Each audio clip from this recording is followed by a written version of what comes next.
Muy buenas noches. El lunes es 30 de agosto del 2021 y yo soy Luis Medina Lizalde. Les saludo en vivo y en directo. Bueno, pues le anticipo que hoy tendremos una conversación con el doctor Agustín Enciso Muñoz. Ha sido un estratega de la parte más moderna de Zacatecas, bueno, de un área de vanguardia que no debe ser descuidada. Estamos hablando del Consejo Estatal de Ciencia y Tecnología y de la ciudad del conocimiento. En torno a eso, ahora que estamos en transición, pues queremos hacer un balance sobre las potencialidades que ofrece esa concreción transeccional del gobierno de Zacatecas, en donde recuerdo la participación destacada de la doctora Gema Mercado y de otros destacados universitarios. De todo eso vamos a hablar con Agustín Enciso Muñoz en unos minutos más. Antes déjeme decirle que la librería El Árbol le está ofreciendo el, la insoportable levedad del ser. Es una historia de la condición humana en términos generales. Hay amores y desamores, traiciones, celos, todo eso, pero a partir de la génesis, de la reflexión filosófica que caracteriza prácticamente toda la obra de Milán Kundera, uno de los grandes de la literatura universal. Lo encuentra en la librería de libros usados en el centro histórico de la ciudad de Zacatecas. Y en el tema del COVID hoy nos trata bien. Hay un reporte de solo 37 contagios en el estado de Zacatecas, una cifra ya menor, afortunadamente menor, pero hay 10 personas que fallecieron. De cualquier manera, desde hace varios días no conocíamos que fueran más los recuperados que los contagiados. En las últimas 24 horas se da a conocer que hay 60 recuperados y 37 nuevos contagios. Pero sigue el problema y creo que es muy notorio que la vulnerabilidad es de la gente que tiene algunas enfermedades eh, crónico-degenerativas. Hay tabaquismo, obesidad, hipertensión, diabetes, EPOC, como causas asociadas y los no vacunados. La inmensa mayoría de la gente que está adquiriendo contagio es no vacunada. Y el que se enferma ya vacunado la libra en términos generales. Nunca faltan las excepciones. También en el plano nacional el COVID se portó bien. Hoy poco la cifra bordea los 5,000, poquito más de 5,000 nuevos contagios. Pues, la cuarta parte de los que estábamos registrando la semana anterior, de 19,000, de 20,000, de 18,000, no, ahora 5,000. Hay una tendencia a la moderación que estamos asociando nosotros con la vacuna. Esperamos pues que eso se cumpla. Hoy, como lo hemos venido repitiendo, se inició la actividad educativa presencial que contempla el retorno a las aulas de 25 millones de habitantes. En Zacatecas, de alrededor de 450,000 escolares estarían en vías de regresar.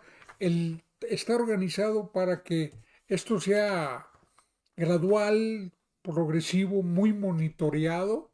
Mire, por ejemplo, el gobierno de Querétaro tuvo una inteligente iniciativa, creó un portal para monitorear todas las incidencias derivadas del regreso del alumnado a clases. Esto es algo que pues ayuda mucho. Ese tipo de iniciativas concretas, adecuadamente difundidas, ayuda a todos. Son mm, bueno, de cualquier manera esperamos que en Zacatecas las cosas vayan bien. Todavía no brotan los datos del regreso, pero sí le podemos decir que en los 32 estados y en la Ciudad de México se ha dado el regreso. El de mayor cifras, el de más elevada cifra en el retorno es la Ciudad de México, con más del 90% de las aulas de las escuelas en actividad. Como nos explicó la secretaria de Educación, la maestra Lula de la Rosa, aquí en Zacatecas, como en el otro, el regreso es escalonado, con todos los protocolos y debidamente monitoreado. No hay mm, todavía datos, pero es una experiencia necesaria. Es una experiencia que teníamos que dar en beneficio de la niñez. Lo que yo sí le puedo decir es que había alegría, en los que están acudiendo, que están regresando en esta. Pues imagínense, tienen que 17 meses confinados los niños, hágame el favor, ¿no? Porque ellos no han sido los transgresores de la pandemia, ellos están bajo control. Los transgresores han sido adultos, han sido jóvenes, y los niños han estado verdaderamente confinados, verdaderamente aislados. Entonces, pues, no se podía seguir después de 17 meses. Imagínense cuánta neurosis, cuánto estrés, cuánta acumulación de tensiones se estuvieron registrando en esta temporada tan dura para la niñez. Y luego con tanto manejo amarillista del tema, con tanto lo que llaman infodemia, o sea, la mala información que se convierte en epidemia. Imagínense cuánta gente angustiada estuvo. Entonces, sigamos pendiente de lo que ha sido este caso. Hasta ahorita, pues ahí llevamos en esa dirección un buen avance, ¿verdad? En otro orden de ideas, hoy se celebra desde el 2011, desde hace 10 años, la Organización de Naciones Unidas declaró el 30 de agosto como el Día Internacional de los Desaparecidos. Hablamos de desapariciones forzadas. Se celebra en todo el mundo. Se conmemora, no se celebra, se conmemora. Y es la función de esta declaratoria es la de que la memoria colectiva no se pierda, para que la gente tome conciencia, para que la gente reclame justicia, indague, se pregunta. Y es un día que en todo el mundo se está conmemorando. El presidente de la República anunció que, como consecuencia de un acuerdo entre familiares de desaparecidos y el gobierno, en la Secretaría de Gobernación se crea una comisión de la verdad, de la memoria, de la justicia, de la no repetición de desapariciones. Y es a partir de que haya registros de desaparecidos en México, ¿verdad? ¿Desde cuándo hay registro de desapariciones? Eh, Desde 1964 se inició el registro sistemático de personas desaparecidas. Antes había desaparecidos, pero no se registraban. Y el registro seguramente está lleno de debilidades, seguramente hay subregistro, porque no todos los desapariciones se reportan. Y lo digo porque conozco casos concretos de familias aterrorizadas que no difunden ni siquiera ante la autoridad la adversidad que padecen, ¿verdad?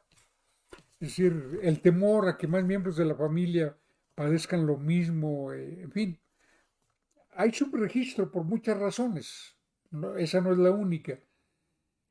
El tema es que en hay un comportamiento de la clase política que a mí me llena de preocupación. Ninguna, ninguno de los poderes constitucionales establecidos en Zacatecas, y creo que en las otras entidades algo sucede, se dio por aludido. Por ejemplo, la comisión permanente de la del Congreso local, ninguna alusión que se conozca sobre el tema. En la conmemoración específica que en el caso de Zacatecas se adelantó para el sábado, no se hizo presente ni el Estado, en ningún, ni el Ejecutivo, ni el Legislativo, ni el judicial. Es decir, no le dan la fuerza al tema. Parece que les es indiferente. Eso es algo terrible, ¿verdad? El gobernante pues, ni se entera y la misma prensa creo que no le da relevancia, salvo una buena nota del diario NTR y de Franchelli Reina, pues prácticamente las notas son esporádicas, minimizadas, y creo que eso nos pasó de noche.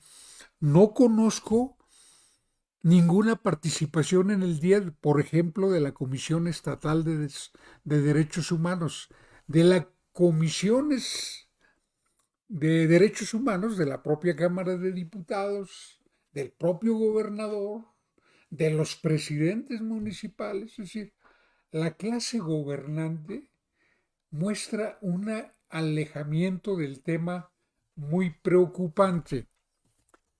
Creo que no han tomado la dimensión del caso. Desapariciones en México han tenido dos grandes momentos. La que se produjo en la década de los 70, de los 80, básicamente en esas dos décadas, a partir de la segunda mitad de los 60, que fueron desapariciones a cargo del Estado. El Estado desaparecía. Y cuando hablo del Estado hablo de policías, hablo de soldados, hablo de marinos. Inclusive esas desapariciones tuvieron un cuerpo especializado en, un, en una colaboración entre dependencias dirigidas por el director federal de la Policía Federal de Seguridad, por la Dirección Federal de Seguridad. Fue policía política la Dirección Federal de Seguridad, adscrita a la Secretaría de Gobernación. Estamos hablando de los años 60, 70, 80. Tuvo varios jefes, desde luego. Entre los más destacados fueron Fernando Gutiérrez Barrios, que alguna vez fue secretario de Gobernación, veracruzano él, y Názar Aro. A Názar Aro le correspondió encabezar esa brigada integrada fundamentalmente por elementos de la Policía Federal de Seguridad, pero donde también participan elementos del Ejército, de la Policía Militar, de la Marina, del Estado Mayor Presidencial, policías de la Ciudad de México, en ese momento Distrito Federal, del Estado de Morelos, entre otros. Destacados participantes de esa brigada de criminales con, con, con placa. Está el propio Nazararo, está un capitán de la Barrera, el propio Gutiérrez Barrios, está estamos hablando de Luis de la Barrera, que fue un comandante de esa policía, el jefe de la policía de la Ciudad de México en tiempos de López Portillo, Arturo Durazo, Jesús Miyazawa, Sagún Vaca, y otros legendarios policías, ese cuerpo de la Dirección Federal de Seguridad también tuvo elementos que luego hicieron una historia propia. Por ejemplo, Rafael Aguilar Guajardo, que fue el fundador del cártel de Juárez, ejecutado después, y fue alto funcionario de seguridad, la PGR. Un nombre que seguramente le es muy familiar, Rafael Caro Quintero. Otro elemento que seguramente les es familiar es Miguel Félix Gallardo, el considerado capo más importante de los 80, todos con placas de la Federal de Seguridad. Y su radio de operaciones era todo el país. Hubo cientos de gentes, de personas de los que nunca se supo más nada. Nomás se sabía que lo agarraba la policía, había testigos, pero cuando usted iba a preguntar por ellos, decían, no, no es cierto. Oiga, pero si llegaron a tal parte, los vimos, fulano, pues aquí no está. ¿Qué podemos hacer? Durante mucho tiempo predominó ese tipo de desapariciones en México, y en esa historia hay una gran cantidad de nombres. A partir de 2007 se inicia un nuevo ciclo de desapariciones en donde, sobre todo en los primeros años, se impone un ciclo híbrido en donde ya el Estado no es el único que practica desapariciones forzadas. Más bien tiende a la baja la práctica de desapariciones forzadas de parte del Estado. Y entra al relevo en esa actividad criminal el crimen organizado. Pero como el crimen organizado es imposible sin colaboración desde dentro de las instituciones, la desaparición forzada que vivimos a partir de esta época que data del 2007, después de la declaratoria de guerra al crimen organizado que hizo Felipe Calderón, y es así como el territorio nacional empieza a registrar desapariciones a cargo de policías. En Zacatecas tuvimos casos mmm, que pueden, que están pendientes de una investigación a fondo para cuantificarlos, en donde hay desaparecidos que fueron por cuenta de el crimen organizado, como el diputado Romero de Villanueva, que fue diputado local, un gran amigo mío, que lo desaparecieron delante de todos los que salían de misa cuando lo subieron a golpes y no disimularon nada. Como una serie de personas pues que han sido desaparecidas, algunas de las cuales he conocido, ¿no? Eso, eso es algo que ha dejado un saldo de más de 2.100 familias que tienen un miembro desaparecido. Hay 2.100 desaparecidos en la contabilidad de los colectivos. Seguramente hay más, yo estoy convencido que hay mucho más. Pero también ha habido desaparecidos por cuenta del gobierno. Por ejemplo, hay un municipio en el sureste de Zacatecas, se llama Villa González Ortega, que tiene una gran, en donde la comunidad más importante de ese municipio es Estancia de Ánimas. Allí hubo un hecho singularísimo. La Policía Federal, entonces Policía Federal Preventiva, realizó un aparatoso operativo en un momento en que había cientos de trabajadores levantando cosecha de hortalizas, de ajos, si mal no recuerdo, y se llevó unas personas. La gente vio patrullas, vio agentes, fue a la vista de mucha gente. Y luego la familia inició la búsqueda sistemática, se lo presento como un modelo a seguir. Y ya, simple y sencillamente, no es cierto, aquí no tenemos nada, no está reportado, no esto, no lo otro. Ese es un mundo muy dramático. ¿Quiénes han desaparecido? En los 70 los desaparecidos eran personas que tenían actividad política,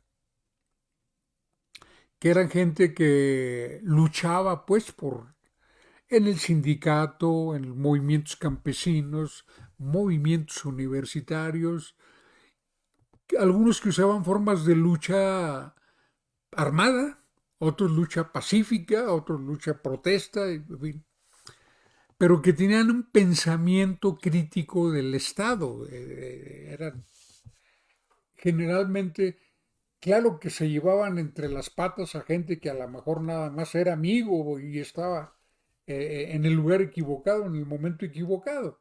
Pero el blanco de las desapariciones era el activista, ¿sí? El activista del opositor, de izquierda. Y luego cambió. Las desapariciones empezaron a reclutar, a darse por una diversidad de motivos. Secuestro, por ejemplo, ¿no? Gente que, y Zacatecas tiene muchas historias trágicas en esa dirección. Mi maestro de biología, el primer director de la Escuela Secundaria Federal número 1, Santiago Cardosa Silerio, un querido, muy querido maestro por los que fuimos sus discípulos, eh, a, en la etapa ya final de su, eh, ya jubilado él, acudí a tomar un café diario en un Sambros de Durango, el Sambros de Durango, con un grupo de amigos. Era, hasta allí llegó un comando armado por él. Soy amigo de la familia, tuve una gran vinculación con sus hijos, su hijo el doctor, el cardiólogo Francisco, que en paz descanse, y pagó la familia. Y nunca volvimos a saber qué pasó con el profesor Santiago Cardosa, a pesar de que la familia hizo circo, maroma y teatro para cumplir con las exigencias de los secuestradores. Mucha gente no fue de vuelta. ¿Por qué? Porque a lo mejor mmm, eh, se dejaron ver el rostro y tuvieron miedo a ser identificados o porque por lo que usted quiera. Pero ese perfil de desaparecidos ha azotado a todo el país y ha lastimado profundamente a Zacatecas. Poca gente ha hablado de ese tema.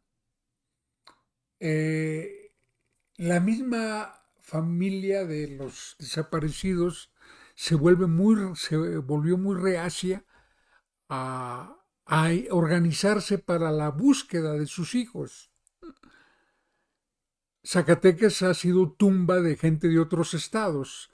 Por ejemplo, aquí cayó un grupo de cazadores oriundos de Guanajuato que fueron desaparecidos. Nunca se supo más de ellos. Y el gobierno de Guanajuato reclamó al gobierno de Zacatecas. Estamos hablando del periodo del gobierno de Miguel Alonso. Y pues esta historia de dolor es una historia que yo recuerdo que reclamamos mucho que las instituciones se ocuparan del tema de los desaparecidos. Y me correspondió la tarea de reclamar que se publicaran cuántos y quiénes son los desaparecidos en los últimos años. Yo recuerdo una solicitud, un punto de acuerdo que logramos que se aprobara, que la Comisión de Derechos Humanos contestó diciendo que no era su función. Dije, imagínense, lo cual me pareció un gravísimo desatino, ofensivo desatino, pero explicable, porque tenemos en Zacatecas instituciones que han transitado del miedo a al desinterés. Y estos últimos días hemos visto dos manifestaciones atroces de desinterés.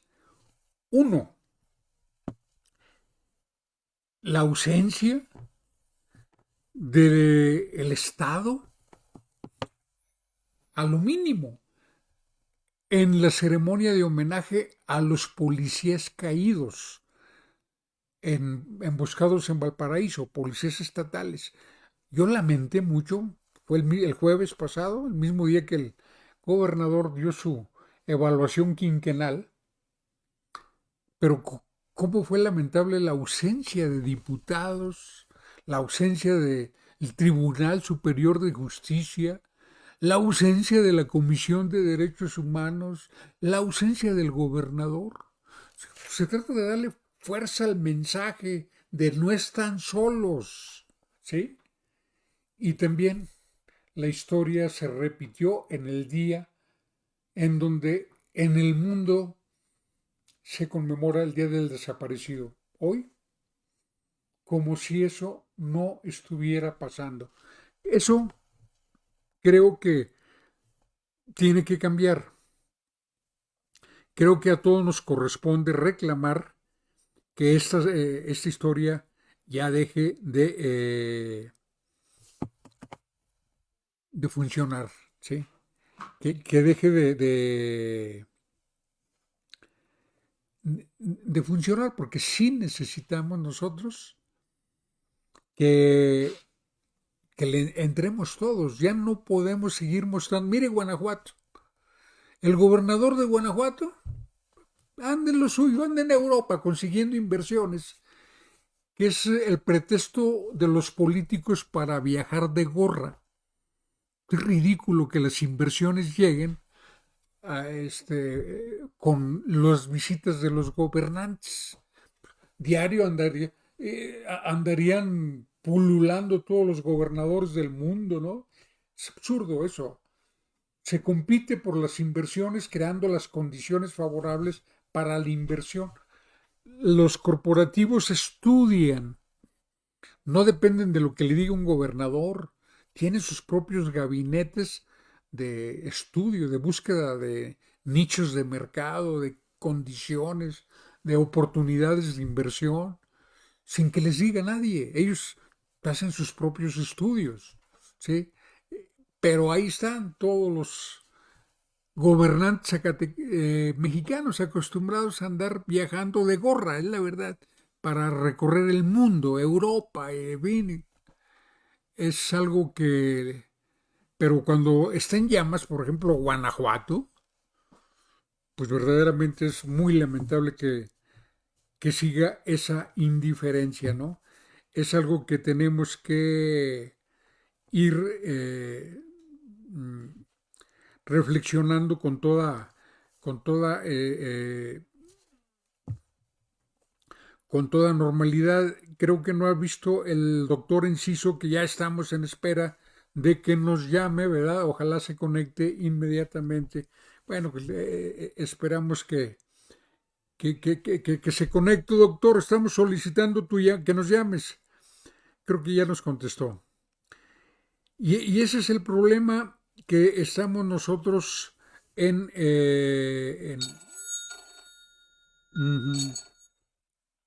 Para conectarnos vía Zoom, sí te puedes conectar, por favor. Ok. Ese es el asunto que estamos tratando en esa lejanía de los temas de seguridad, de las desapariciones. Es una lejanía que tiene solo una excepción en este 30 de agosto, el presidente de la República. Creo que ni siquiera los gobernadores de Morena hicieron, pero creo, falta explorar, pero creo que es muy importante.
ya terminó la fuga de Estados Unidos en Afganistán. Se han retirado por completo. Ya salió el último vuelo trasladando al embajador de los Estados Unidos en Afganistán y al más alto rango en ese terreno, ¿no? Este, eso es algo que pues va a dejar una lección para todo el mundo. Así son los norteamericanos, ¿eh? No sé. Dejan la Dejan la víbora víbora chillando y chillando y hicieron el negociazo de su vida y que pues y que les vaya bien. Doctor Agustín Enciso, ¿cómo estás? Hola, ¿qué tal? Buenas noches, Luis, a ti y a todo tu audiencia. Que oye, tienes bellos cuadros de trasfondo, ¿no? Sí, mira, son de mi papá. Pues eres hijo de don José Manuel Enciso, ¿verdad? Así es. Pintor de grata memoria. Sí, tienes razón. Oye, doctor, cuéntanos, ¿cómo nació esa realidad que ahora conocemos como Quantum, ciudad del conocimiento? Así es, mira, fíjate que a partir de que en los años 50 en Estados Unidos tuvo un boom, el primer parque que fue Silicon Valley, y que la comunidad científica se alió o emprendió negocios y crearon industrias. Este modelo de decir, vamos a asociar a los investigadores, a los científicos, con el sector empresarial, con el apoyo gubernamental, para crear estos, digamos, estos espacios geográficos que generan una alta riqueza y competencia, pues este modelo se empezó a replicar en muchos lugares del mundo, en Asia y en Europa, y donde aparecían estos parques científicos y tecnológicos, regularmente había un crecimiento muy importante del Producto Interno Bruto, debido a lo que se llamaba la economía del conocimiento. Es decir, donde ya no eran bienes tangibles, no era materia prima lo que se comercializaba, sino era el conocimiento lo que se comercializaba. O la tecnología que se desarrollaba con el conocimiento. Y este proceso, pues, también lo pensamos en muchos lugares. En los años 90, a final de los años 90, de aquí mismo, académicos de la universidad, nos juntamos alguna vez. Primero pensábamos en una ciudad científica. ¿Y qué era lo que decíamos? Pues vamos trayendo centros de investigación de la UNAM que colaboren con los cuerpos, con los grupos académicos de la universidad. Y en aquel entonces pensábamos en lo que todavía no eran las instalaciones del Instituto Zacatecano de Cultura. ¿Te acuerdas esas instalaciones de la Sedena? Bueno, eran de la Sedena y estaban solas como bodegas. Y decíamos, vamos haciendo centros de investigación en alianza entre la UNAM y la Universidad Autónoma de Zacatecas.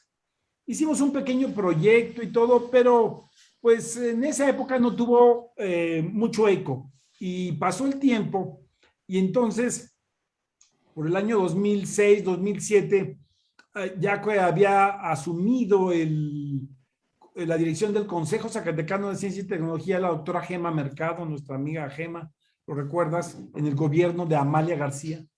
En ese gobierno me invitó a mí también a colaborar como asesor del Consejo Zacatecano de Ciencia y Tecnología, y volvimos a platicar del tema de un espacio geográfico donde generar conocimiento, donde vincularse para que ese conocimiento sirva para la sociedad, para la productividad, para las empresas, y comenzamos a generar un bosquejo de lo que podría ser un parque científico y tecnológico. Pero luego empezamos a ver que era muy importante que eso tuviera un consenso y un fundamento y un diagnóstico. Y así fue como primero empezamos a hacer lo que le llamamos la Agenda Estatal de Innovación. ¿Qué era lo que buscábamos con esta agenda? Primero, tratar de que ver aquellos sectores estratégicos del estado de Zacatecas importantes para el desarrollo y además la vinculación de esos sectores con el sector académico, con el sector y el sector empresarial. Y entonces hicimos unos foros que fueron los foros para la Agenda Estatal de Innovación, y en estos foros, con varios diagnósticos que había hecho la Universidad Autónoma de Zacatecas, que había hecho el TEC de Monterrey, que había hecho la misma Secretaría de Economía, cuáles eran los sectores estratégicos que dinamizaban la economía de Zacatecas, y así como fue como se definía en todos ellos la minería, la agrotecnología, las energías renovables, el sector de tecnologías de información y comunicación, que en el gobierno de Amalia García tuvo un impulso muy importante, y el sector de materiales y manufactura automotriz y aeroespacial. Y fue así, pues, como estos 5 sectores estratégicos, además del turismo, que en realidad es la industria sin chimeneas que se le denomina, pero que los otros 5 formaban parte de la necesidad de esa fuerte interacción entre los sectores científicos, académicos, con los sectores empresariales.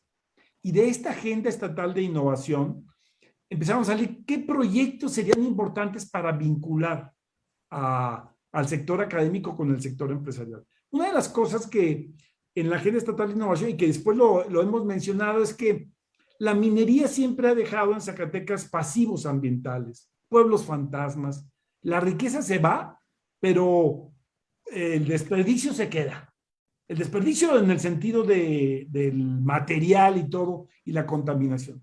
Entonces, ahora Zacatecas es un espacio que todavía tiene reservas probables y probadas en minería por 40 años. Y mientras sigamos teniendo autos, electrónica, computadoras, celulares, va a seguir habiendo demanda de materiales y minerales. A menos de que dejemos de producir electrónicos, autos, cosas de ese estilo, pues entonces pararíamos la minería. Pero mientras tenga valor, la minería va a ser una fuente de demanda del sector industrial. Y por lo tanto, pues, nosotros decíamos, pero ¿cómo le hacemos para que no quede solo los pueblos fantasmas y no quede solamente la extracción que por 500 años, casi 500 años ha tenido este estado, y pues que no le ha redituado en un crecimiento, en el bienestar de la población? Entonces dijimos, bueno, pues entonces que la minería deje gente preparada, tecnología desarrollada, que aunque a una mina en una región se acabe, la gente con las capacidades y la tecnología, esa pueda seguir siendo usada en otros sectores o en otros lugares.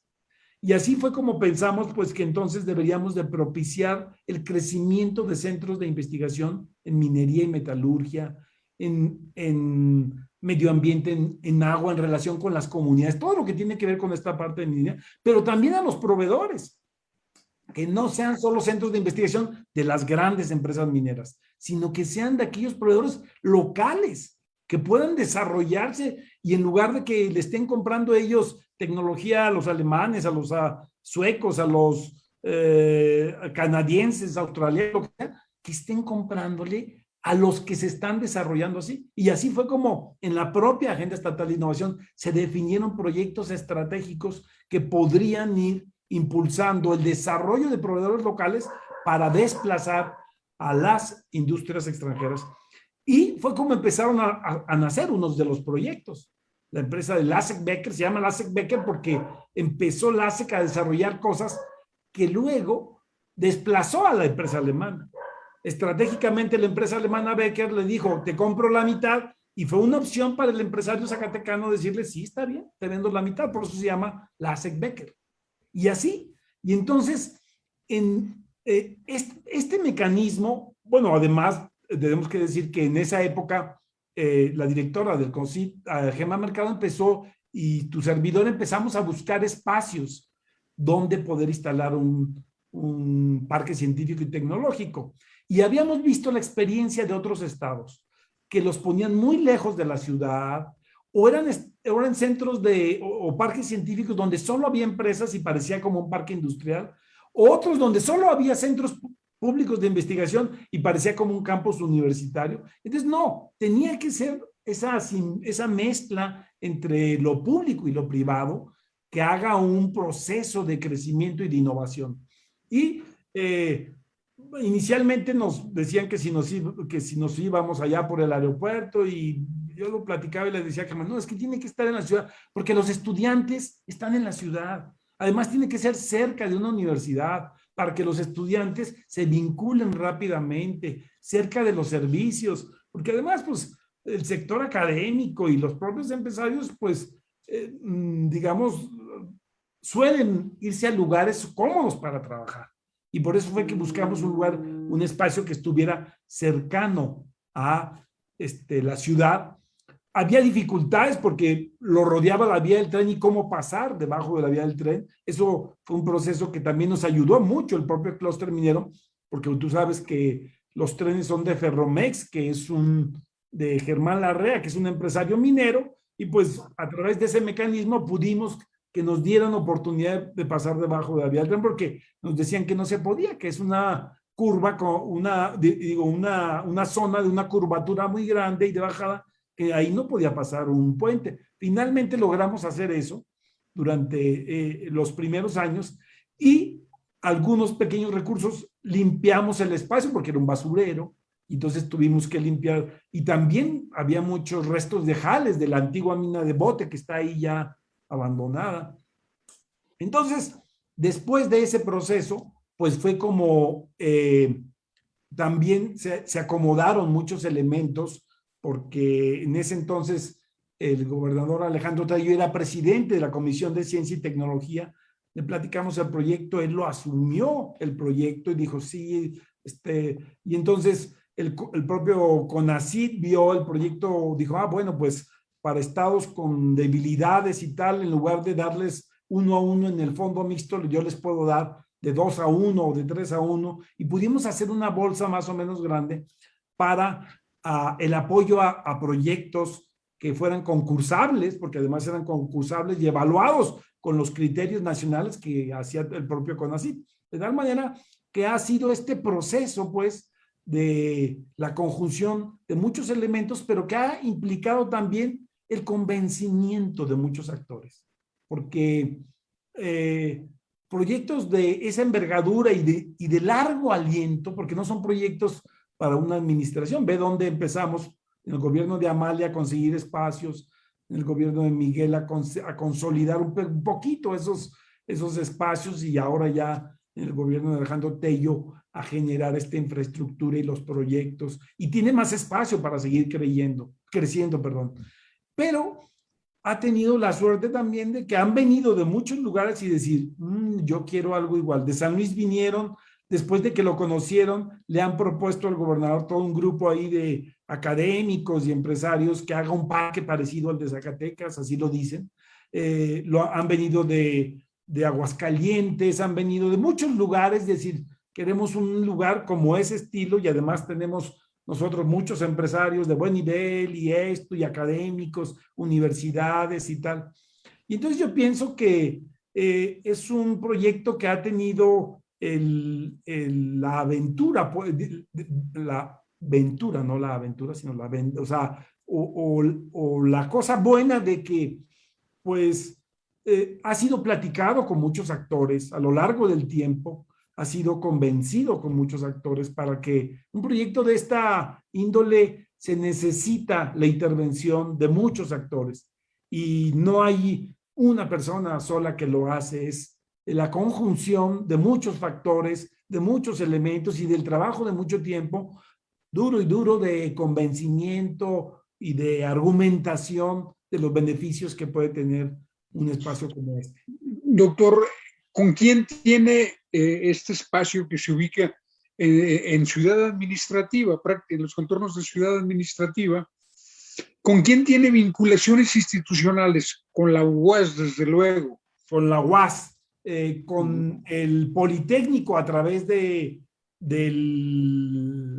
clúster minero y de los centros de minería. Fundamentalmente, ahorita, con el Centro de Investigación en Matemáticas, que es un centro público de investigación del CONACYT, con el Instituto Mexicano del Seguro Social, fundamentalmente con estos entes públicos, son con los que da, aparte de los centros de desarrollo tecnológico de proveedores de la propia minería que están ya ahí. Fundamentalmente son con estos centros y desde luego, por ejemplo, el Centro de Minería Compatible tiene una alianza ya con la Universidad de Arizona, que tiene un centro muy parecido que se dedica a atender estos problemas claves en la minería: el agua, el medio ambiente y la relación con las comunidades, que es lo que quisimos impulsar nosotros para generar esa sensibilidad en el sector minero de la importancia de estos actores que tiene que ver el medio ambiente, el agua y la relación con las comunidades, porque finalmente de ahí es de donde se extrae la riqueza. ¿Generan proyectos? Así es, están generando proyectos de distinta índole, los proveedores, proyectos para seguir generando negocio con las mineras y que no compren en el extranjero.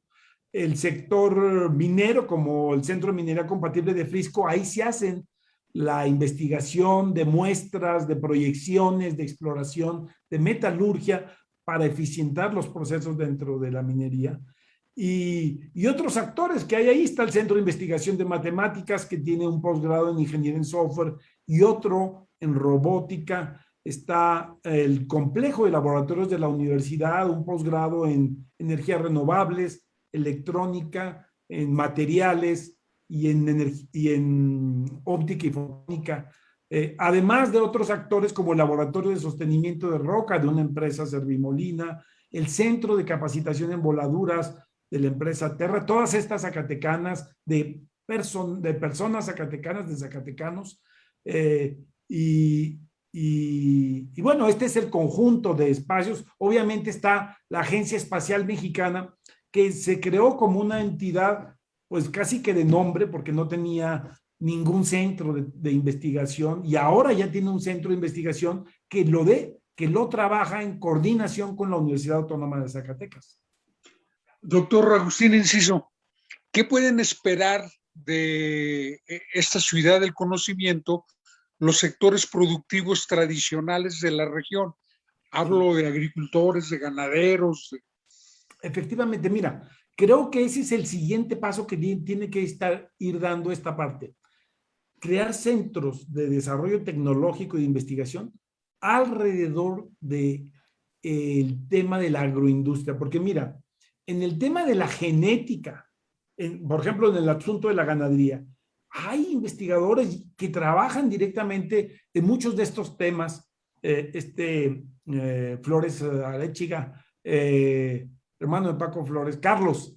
Carlos Flores desarrollan una serie de cosas y él mismo se ha acercado y me dice: quisiéramos el apoyo para crear un centro donde los productores vinieran a hacer una serie de pruebas, cómo mejorar la calidad del ganado que ellos están creando. En el tema de también de agrotecnología, estudios sobre los suelos, como la conservación del suelo, que es fundamental para la productividad del campo y que es un tema de investigación muy importante, que además, si se le da servicios al propio agricultor, pues puede dar una serie de resultados enormes para que las parcelas sean más productivas, le dejen una serie, no les lleguen plagas, una serie de cosas que en estos sectores tiene que ir avanzando, y ahí se tiene pensado en la propia Agenda Estatal de Innovación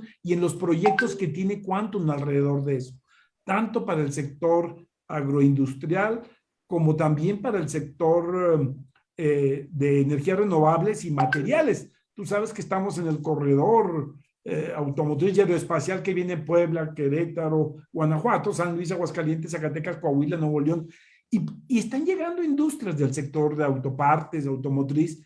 Bueno, pues ¿cómo le hacemos para generar tecnología, generar desarrollos, generar capacidades que le den mayor valor agregado al trabajo que se hace en Zacatecas, que le den oportunidades de desarrollo y talento a los jóvenes zacatecanos, incluso que sea un polo de atracción de muchos que se han ido o de otros nuevos que pueden llegar, porque tú sabes que donde hay talento, llega todo lo demás. Entonces, ¿cuál es el objetivo fundamental de Quantum Ciudad del Conocimiento? Formar talento, retener al talento zacatecano y atraer al talento al que se ha ido y a otro que pueda venir y que pueda enriquecer y producir cosas que a final de cuentas le dejen un estado con un mayor impacto en el desarrollo social, productivo y del bienestar de la población. ¿Ves que tenga vulnerabilidades este proyecto exitoso con los cambios políticos, con los relevos seccionales? Mira, yo creo que este proyecto, como no es una idea aislada, es una idea de consenso de muchos actores, creo que eso lo ha hecho a lo largo de los años un proyecto sustentable, sostenible, y que lo han entendido los actores políticos que así debe de ser. De tal manera que yo creo que va a ser muy bien aceptado, porque no es el consenso de una persona o de una administración, sino es el trabajo a lo largo del tiempo de muchos actores que han ¿Has intervenido. percibido interés en la clase gobernante? Hablo presidentes municipales, gobernadores, Sí, diputados. no, yo lo he visto, algunos que han visitado, todo el mundo dicen, esto es un proyecto que le puede detonar y aportar al desarrollo propio del Estado. Expectativas de descentralización de Quantum por el territorio. También lo hay, porque como tú sabes, cuando algo florece, crece y tiene impacto, se puede replicar a otras regiones en otros niveles o con características específicas. Es decir, pues a lo mejor esto conviene en cierta medida cómo llevarlo a un tema, pues no sé, de las guayabas en el cañón o del frijol en Sombrerete o de, ¿sí me explico? Algo técnico, porque eso va creciendo y animando a muchos a decir, bueno, ahí donde están, vamos haciendo cosas que se puedan finalmente tener a la mano y cercano para hacerlo. Ya de por sí, descentralizado a nivel nacional, porque pues tú sabes, la mayor cantidad de investigadores, científicos, centros de investigación están en la Ciudad de México. La UNAM, el Politécnico y todos los centros públicos de investigación del CONACYT están ahí. Bueno, pues ya traerlo a los estados es un proceso de centralización importante, pero creo que esto va detonando y va generando procesos de vinculación cercano a los alrededores y también sinergias, se van creando redes, porque ya saben también en los tecnológicos, pues que ahí hay capacidades que se pueden acercar también y hacer una vinculación mucho más directa, rápida y que se puede estar viendo rápido lo que pasa en un lugar y en otro. Doctor, pues ha sido muy rica esta conversación. Seguiremos interesados en el tema. Creo que tú estás a la cabeza de la parte pues más avanzada, el potencial de la modernización de la economía zacatecana, pues creo que tiene un gran bastión en la ciudad del conocimiento. Debo decir que alguna vez lo recorrimos bajo tu guía, ¿verdad? Y nos quedamos gratamente impresionados de todo lo que ahí vimos. ¿Deseas agregar algo, doctor? Pues mira, fundamentalmente esto procura que tenga un impacto social y económico para el Estado. Finalmente, lo que buscamos con esto es mejorar el bienestar, la economía y la integración también, porque ahí también se trata de ser amigables con el medio ambiente y cómo creamos una economía más circular, menos invasiva, menos tratando de apartarnos de la hegemonía mundial que ha creado una gran o una enorme, muy mala distribución tanto de la riqueza como de los beneficios de ella. Entonces, buscamos que esto impacte a la región, pero de manera armónica con el medio ambiente y con la sociedad. Doctor, pues muchas gracias. Seguramente tendremos más pláticas en un futuro. No, al contrario, Luis, un saludo. Un abrazo, doctor. Un abrazo. Es el doctor Estatal de Ciencia y Tecnología y está al frente de este proyecto tan exitoso que se llama Ciudad del Conocimiento Quantum, que es ese proceso en donde todos debemos interesarnos de juntar el saber con el poder. Cuando el saber anda por un lado y el poder anda por el otro, pues nos pasa lo que nos pasa, ¿eh? Creo que es muy importante dar a conocer para que la sociedad valore lo que tenemos. No se parte de cero. Ningún gobernador parte de cero. Hay que recibir todo lo positivo que han construido generaciones pasadas para enriquecerlo, para multiplicar todos esos beneficios. En ese sentido, yo le recomiendo a la audiencia que quien tenga posibilidades de darse una vuelta por este espacio Quantum, ¿verdad? Ciudad del Conocimiento, lo haga. Yo creo que uno se inspira mucho, uno aprende, uno estimula mucho la imaginación creadora para construir entre todos esa alternativa que necesita Zacatecas. Ha sido, como siempre, muy ilustrativa la plática con este doctor en física, que es el doctor Agustín Enciso Muñoz, que forma parte de un equipo muy dinámico de científicos de la Universidad Autónoma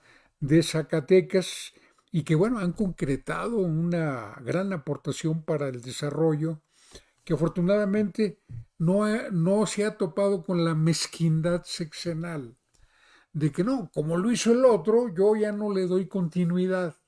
Eso es una equivocación. Lo que ha tenido continuidad a través de los sexenios, ahí está el Festival Cultural. Cuaja, cuaja.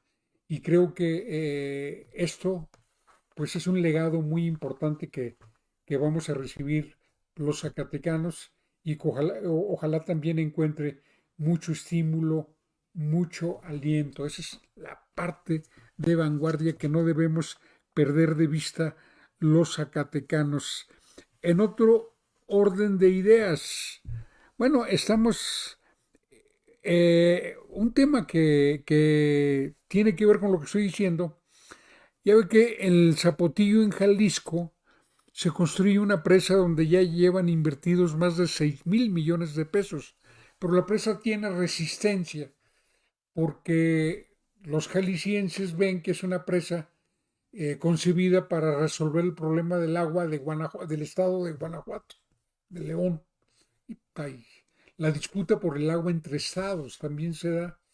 Finalmente, con a tiros de aterón, se ha negociado un hecho muy importante: frenar proyectos que ya merecieron grandes volúmenes de inversión, pues a veces se podrá justificar, pero hay que buscar las salidas más óptimas.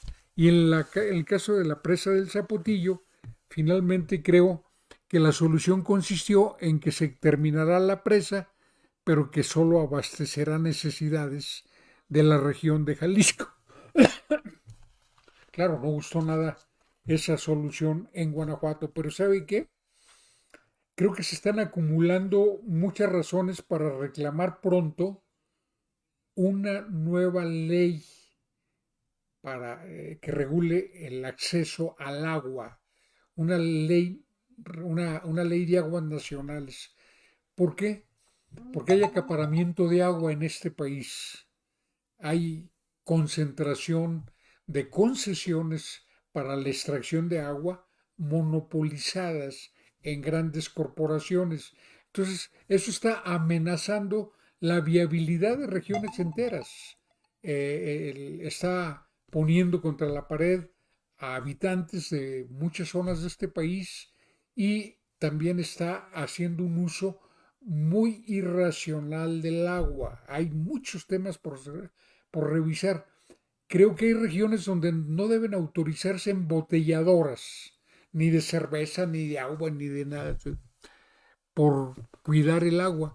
Y hay lugares en donde esas inversiones deben acercarse. Bueno, de eso nos vamos a hablar más adelante a propósito de lo que se está modificando en la estructura productiva de este país, cómo el sur se está levantando para equilibrarse con el norte y para un beneficio conjunto, ¿verdad? Creo que vale la pena que nosotros estemos en esa condición. Por otro lado, aparece ya el libro, que es el número 17, si mal no lo recuerdo. López Obrador sí escribe sus libros, no tiene quien se los escriba. Y esto es un balance de la primera etapa de su gestión presidencial. Ese libro se llama A la mitad del camino. No lo conozco, no me he hecho, no he tenido acceso a él, pero creo que ojalá los políticos mexicanos desarrollen el hábito de escribir, porque escribir es un ejercicio de honestidad con la gente. Hablo de escribir, no de contratar quien escriba con uno para pantallar, ¿verdad? Como lo hizo Peña Nieto, vamos, ¿verdad? Que todo el mundo supo que el libro que él presentó como de él se lo escribió un tal Aurelio Nuño, ¿verdad? Eso fue algo que finalmente trascendió, no. Hablo de que verdaderamente escriba. Por eso es tan valioso el político que improvisa. Es decir, que no está diciendo lo que otro escribió para que dijera. El que lee discursos escritos, claro, puede leer un discurso escrito por él mismo y revisado y meditado, pero generalmente lo hacen otros. Está leyendo lo que otros escriben. Así es que este ejercicio de este libro seguramente va a ser motivo de mucha polémica en los próximos días, de mucha discusión. Pero ya es hora de atender pues esa faceta de que escriban. Dicen que en Estados Unidos el último presidente que escribía sus propios discursos fue John F. Kennedy. En Inglaterra, ¿cuál sería? Pues probablemente el primer ministro de Inglaterra en la Segunda Guerra Mundial, Churchill. Y después vino la moda de los genios, muchachos que se ganan la vida haciéndole discursos a políticos para hacerlos lucir. Les publican en los periódicos, les hacen libros y todo, pero no son de ellos reales. Y usted lo nota cuando los escucha hablar y compara el lenguaje que tienen por escrito con el lenguaje oral, y usted nota la diferencia cultural. Por eso creo que en ese sentido eso también hay que tenerlo como elemento de juicio, y ya nos ocuparemos específicamente de este tema del libro, pero quiero despedirme con una frase que me impactó del argentino Jorge Luis Borges, ese que Fox le llamaba José Luis Borges ante la Real Academia Española. Una frase atribuida a este fenomenal escritor argentino derechista hasta decir basta. Él dice algo que es una verdad universal. Dice, con el tiempo aprendes que las palabras dichas en momentos de ira siguen hiriendo durante toda la vida. ¿Cuántas personas nos han herido en un momento de ira? ¿A cuántas personas hemos herido en un momento de ira? A mí me parece muy profunda esta reflexión. Gracias por todo. Estaré mañana con usted hablando en vivo y en directo. Pase grata noche. Yo también lo intento.